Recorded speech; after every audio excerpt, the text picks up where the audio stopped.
Hey guys, how's it going? So this is my review for my number theory midterm. So on Monday we had a midterm for this class worth 20% of our grade. And here are the results. I got 75%.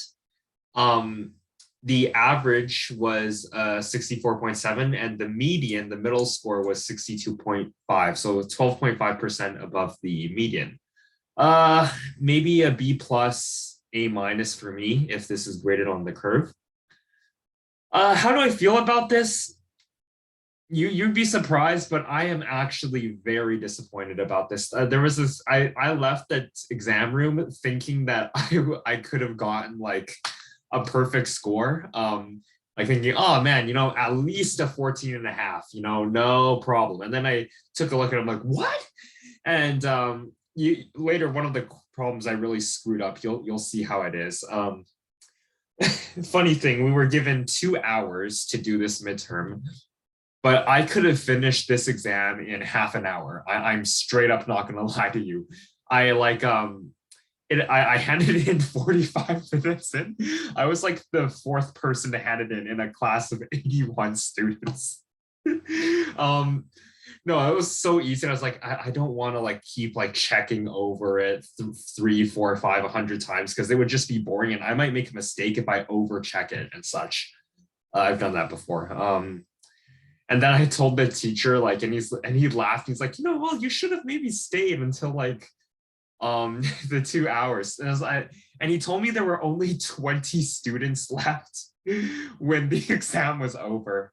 And it's really funny because like I took a PDEs like last semester I took a partial differential equations class, PDEs, and it was like we were only given 45 minutes to do three really long questions. It was out of 55 and nobody finished the exam. The highest grade was like 43 out of 55. Like it was the funniest thing ever. It's like they should have given us 2 hours to do that exam and only 1 hour to do this exam. But hey, it is what it is. So let's review it. Question one was solve the system of congruences. X is congruent to 3 mod 5, X is congruent to 6 mod 7, X is congruent to 1 mod 13 by using the Chinese remainder theorem and show your work. Well, I mean, this question was really easy. The average was like 88% for this question because it's just like using an algorithm of the Chinese remainder theorem. The work's pretty straightforward. So X, you write down X is congruent to 3 mod 5, 6 mod 7, and 1 mod 13. And then like by the CRT, like note that these are all relatively prime to each other. So 5 times 7 times 13 gives you 455. Then you divide with the respective residues. So this divided by 5 is 91. This divided by 7 gives you 65. And this divided by 13 gives you 35. And you have x1, x2, x3, three separate equations for the Chinese remainder theorem. I just used the plug and chug method, like straight up guessing.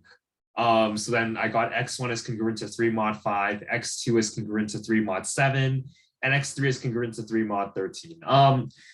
You could have done this like another way where you just like reduce this, like maybe because 91 divided by 5 gives you a remainder of 1, or then 65 divided by 7 gives you a remainder of 2. You could have reduced it down, but I was like, no, this is too easy. I don't even feel like you could have used the Euclidean algorithm, but like I'm like, no, that's way too long. If it was like 430 something, yeah, I would have definitely used the Euclidean algorithm, but like, no, this was really easy. I finished this in like 5 minutes. Question two. This is the one I really fucked up on. Like, I'm kicking myself in the ass. Like, I looked at this question. I'm like, dumbass. I'm gonna show you my procedure. Okay, so it's calculate the least non-negative residue of 2 to the power of 2022 times 3 the inverse to the power of 342 modulo 17 using Euler's theorem. So then I did that, and Euler's theorem states that if the integers a and n are relatively prime, then a to the phi of n is congruent to 1 mod n. So then, like, if you take a is 2 and phi and n is 17, like 2 to the power of 16 is congruent to 1 mod 17. I wrote that right here. And then what I made the mistake, I misread this as a 2. So then I did 2 to the 2022 minus 342 is 1680. And then like 2 to the 16 times 105. And I got 1 to the 105 mod 17, which is congruent to 1 mod 17. I'm like, hey, that was really easy. And then it's like, where did the 3 to the negative 1 go? I'm like, it's like, without, I haven't checked the answer key for this, but I recalculated this because I know 3 inverse is 6 mod 17. And I did it earlier. 6 to the 342 is congruent to 15 mod 17. So I think the answer is 15. I'm not sure, but I'm pretty confident. Yeah, this, I might live to regret this. Like, you know, I could have just lost half a letter grade over this. Oh boy, like I could have got a perfect score on this. Like, it's just not my thing. Maybe I should have like, I was the 4th person to hand in this exam. Okay, this one, question 3. Also I forgot to show you. So for question 2, the average was like 80%. I only got 25, like in the low, the 5th worst. Oh God. Yeah. Question 3. But question 3 and 4, the averages were really low. And like I got a near perfect score on these 2 tough questions. Although I don't think they were that tough in my opinion. The first one, number 3, determine all positive integers n such that phi of n is equal to 14 if any positive integers exist, and prove your answer is correct. So there's, if you do the process, you'll actually see that there's no positive integers such that phi of n is 14. And I wrote proof, let n be a positive integer that can be expressed by a unique factorization of primes. So it's like, you know, by, I think it's the fundamental theorem of arithmetic, unique factorization theorem. N has k primes, p1 to the a1 dot dot dot times pk to the ak, a product of these primes uniquely.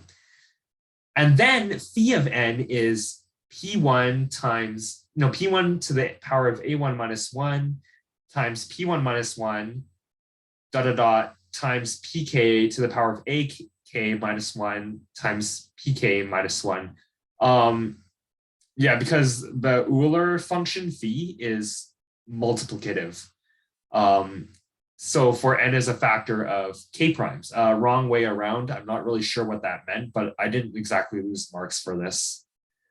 Let I, it should have been p of I, be the one of these k primes. Then we have, so it's like pi is one of these k primes that factor n. So then if that's the case, which it is, then we have p sub I minus 1 divides 14. It makes sense here, right? P1 minus 1, pk minus 1. Yeah, so then p sub I minus 1 divides 14. And the factors of 14 are 1, 2, 7, and 14. Then we want to know what pi could be. So we just add 1 on both sides. So pi is 2, 3, 8, and 15. But 8 and 15 are not primes because 8 is 2 cubed and 15 is 3 times 5. So p sub I is equal to 2 or 3. So we can express n equals 2 to the a times 3 to the b for some positive integers a and b. I expected to lose a mark over this, but you know, my TA, he's really strict about marking. He's a total dickhead, like no offense. Like he takes off marks over the pettiest things possible. So seeing that it was a 3 out of 4, that's pretty generous by him. Like I expected it to be a 2 given the way how tough he marks things. It's like if a mouse poops on your paper, it's like, no, mouse pooped on your paper. You should have detected that. No, minus 5 marks for you, like blah, blah, blah. So no, I expected him to take mark because like A and B don't have to be positive integers. Like, you know, it's obvious. But they do have to be non-negative integers. can say that. So n equals 2 to the a times 3 to the b. The case 1 is when b is 0, n is equal to 2 to the a. Then phi of n is 2 to the a minus 1 times 2 minus 1. That's just 1, which is 14. So 2 to the a minus 1 is equal to 14. Sorry, this comment is blocking it, but it's 2 to the a minus 1 is 14. There's no integer solutions for a, so we can't consider this case. The second case is when a is 0, n equals 3 to the b.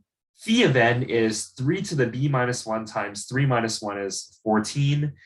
That's 3 minus 1 is 2, so divide 2 on both sides. 3 to the b minus 1 is 7. There's no solution for b as a positive integer. No, it should have just been no integer solutions. Case 3, n equals 2 to the a, 3 to the b. Phi of n is 2 to the a minus 1 times 2 minus 1. 3 times 3 to the b minus 1 times 3 minus 1, which is 14. That 2 minus 1 is 1, 3 minus 1 is 2. So you get 2 to the a minus 1 times 3 to the b minus 1 is 7. So once again, there's no solutions a and b that are integer solutions. So hence we conclude there are no positive integers n where phi of n is 14. This was from the textbook. Most students don't do the textbook questions, but I do. It was like this question, it was an even numbered question.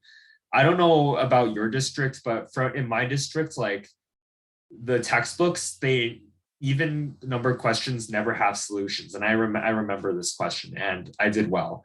Apparently most people don't do any textbook questions, let alone the even number, because the average was 36.7 with a median of 1 out of 4. 5 people got full marks. I'm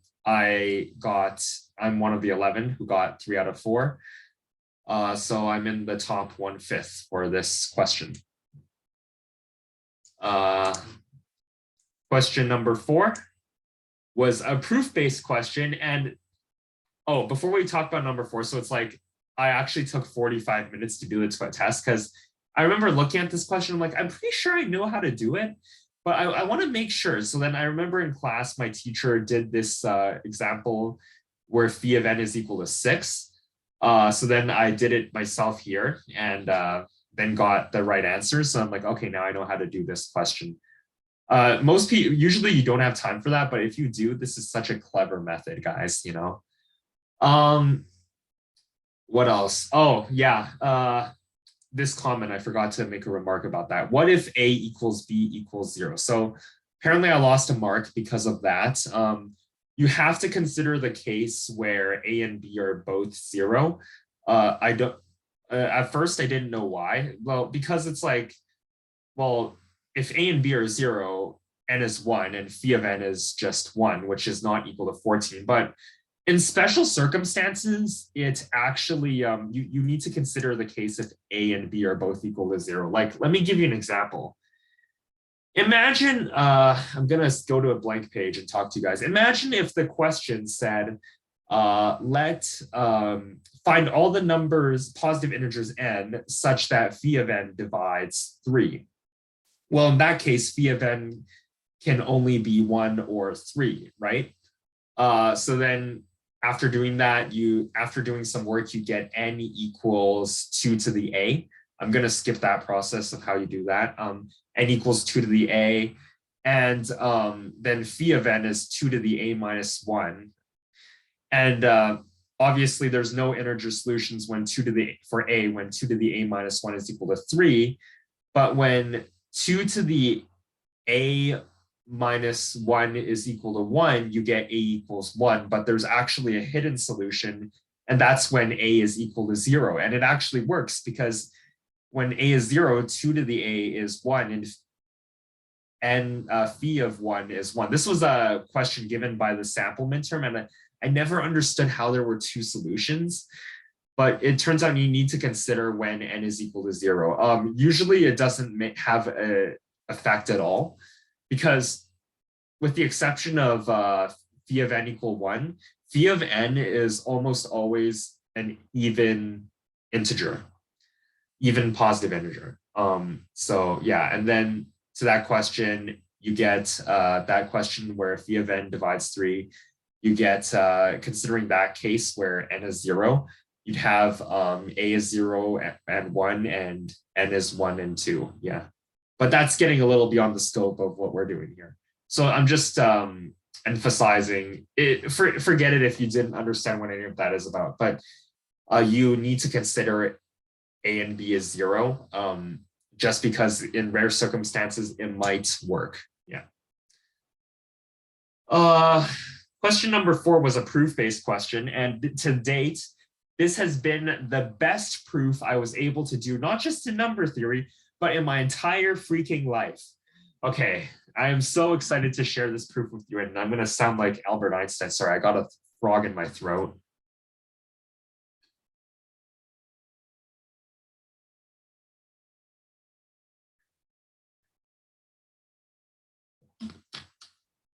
This question was, let n as a natural number be a positive integer. Suppose that the greatest of the GCD of e and phi of n is equal to 5. Worth noting that e is an integer, not 2.71828. Okay, this and phi of n is 5. The GCD of a and n and b and n are 1. Show that if a to the e squared is congruent to b to the e squared mod n, then a to the 25 is congruent to b to the 25 mod n. And it's like I just construct a proof in the plainest simple way possible. I constructed this proof in a way that I can understand how you go from step A to step B. And after explaining this proof, this is a disclaimer. This video isn't for those seeking to learn number theory. But after reading my proof, I'm sure you guys will be very confident about understanding this proof. Okay, so here we go, guys. Let A, B, E, and N be positive integers. Suppose that the GCD of E and phi of n is 5. The GCD of A and N and B and N are 1, and A to the E squared is congruent to B to the E squared mod n. I'm just setting up the premise here. Like there's nothing new here. I'm just stating all the conditions from the question and then putting it in my first step. Okay. Now, if the GCD of E and phi of n is equal to 5, then there exist integers x and y where ex plus phi of ny is equal to 5. You know, because if you have a GCD, then like, you know, you can write it as a linear combination of those things that have this GCD. Yeah, so like ex plus phi of ny is 5. Moving things to one side, this also means that ex is equal to 5 minus phi of ny.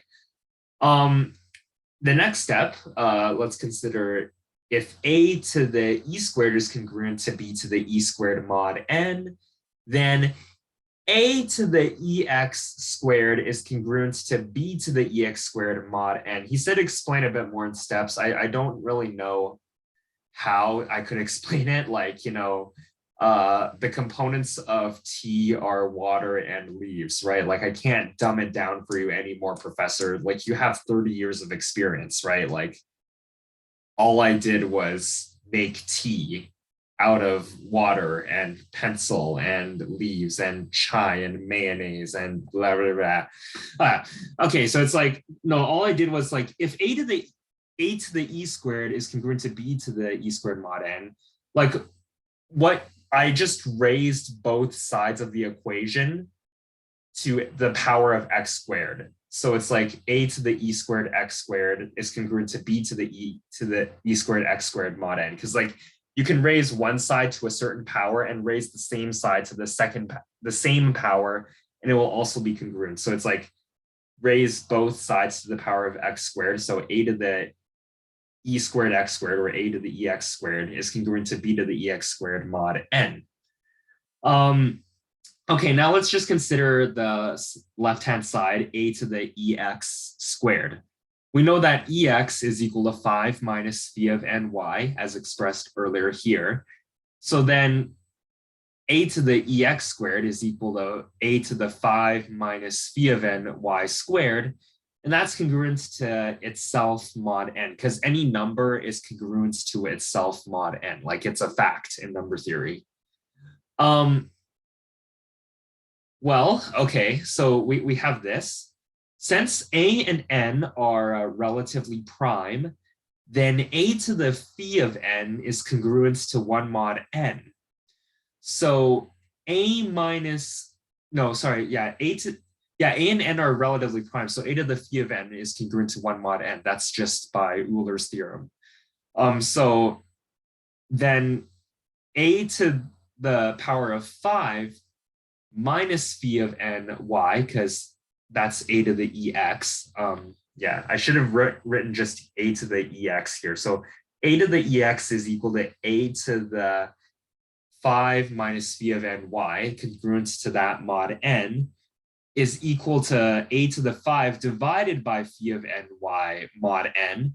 A to the phi of n is congruent to 1 mod n, so it's congruent to a to the 5 over 1 to the y. 1 to the power of anything is 1, so that's congruent to a to the 5 mod n, meaning that a to the 5 minus phi of n y is congruent to, like, well, this is a to the 5, right? So a to the 5 squared mod n, which is a to the 25 mod n. Similarly, for the right-hand side, you can also do b to the ex squared is congruent to b to the 25 mod n. So like you can do the same side to the other concept to the other side of the equation, and you get a to the 25 is congruent to b to the 25 mod n. I'm not going to explain the second part of the equation. It's pretty straightforward and it's the exact same, except you're doing with b and not a. I like this. You have to use the similarly very carefully though. Like, and it's not like, it's like you see numbers that are not adding up together. It's like, well, you can similarly say, or it is very clear to see at this point that this is, no, you have to, it has to actually be similar and even exact, actually. Yeah. Oh boy, that was exhausting. Oh my. This proof was pretty easy because it's like the sample midterm that the professor gave us had a very similar question with a proof, and like beside it involved like linear combinations and such. I'm not usually very good at writing proofs, so I'm very proud of myself for this 4 marks. The average for this one was 53.4, median 50. I'm one of the 23 who got full marks on that question.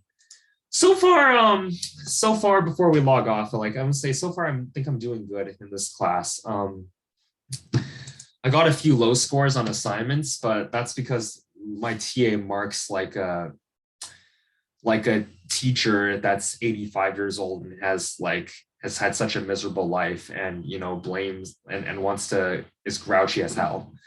Like, but my professor did say he would like boost my marks on a few assignments, but he wouldn't include it because, like, let's be real here. Like, how much is 1 point going to give you in the long run? Like with the shithole our economy has been with that recession, like what can you buy with 1 point? Maybe a sandwich that has like rat meat masquerading as steak that's been left out for 3 weeks.